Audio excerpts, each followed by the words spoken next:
Tara na guys, kainan na. Tingnan ng mga boys ko. Guys, mag-aadobo tayo ng manok. So, ayan, pinagsama-sama ko na. Una kong ginisa ang pakpak at saka yung, ano ba yun? Balunan ba yun? Ayan. May atay, may balunan, may puso ng manok. At saka, ayun, wings para sa mga bata. Ayan, guys. Pinahuli kong ginisa yung, itong atay.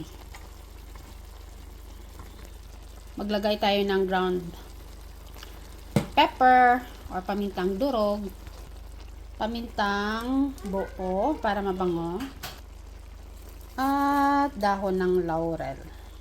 Ayan guys. Paghaluin lang natin ang mga ito. Maglagay tayo ng toyo at konting tubig.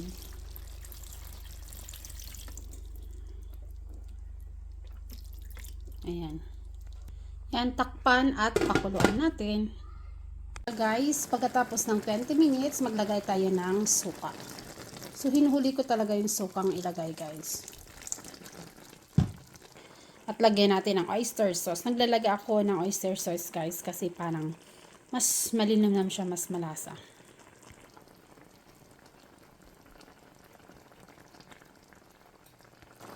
Ayan, pakuluan natin uli ng mga ilang minuto pa. Hanggang sa lumapot yung sauce. Ayan guys, okay na ang ating adobo. Ayan, ang sarap-sarap guys, as in. So kung may mga oyster sauce kayo guys, para sa akin, mas masarap kung lalagyan niyo. Ayan guys, sarap.